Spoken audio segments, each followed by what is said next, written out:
ભરૂચના શુક્લતીર્થ મેળામાં 3 વ્યક્તિઓના ડૂબી જવાથી મૃત્યુની ઘટનામાં સ્પેશિયલ ઇન્વેસ્ટિગેશન ટીમે આજે ઘટના સ્થળની મુલાકાત લીધી.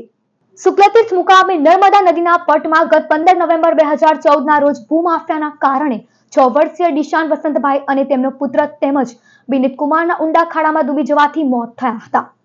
ભરૂચ જિલ્લા સમસ્ત હાંસોટી, ખારવા અને માછીમાર સમાજે આ અંગે ન્યાય, દોષિતોને સજા અને અસરગ્રસ્તોને સહાય માટે ગુજરાત માનવ અધિકાર આયોગના દ્વાર ખખડાવ્યા હતા. હાલમાં જ એસઆઈટી દ્વારા યોગ્ય તપાસ કરાઈ નહીં હોવાના આક્ષેપ સાથે કલેક્ટરને આવેદન આપી રજૂઆત કરાઈ હતી.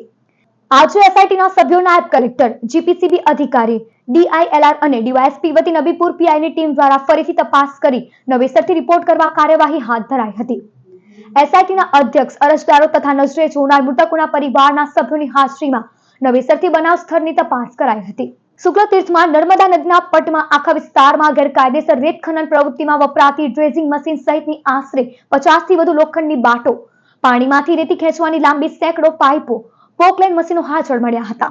તમામ સાધનોને કસ્ટડીમાં લઈ કાયદેસરની કાર્યવાહી કરવા માટે એસઆઈટીના અધ્યક્ષે ખાણ ખનીજ અધિકારીને સ્થળ પરથી જ ટેલિફોન પર આદેશ આપ્યા હતા.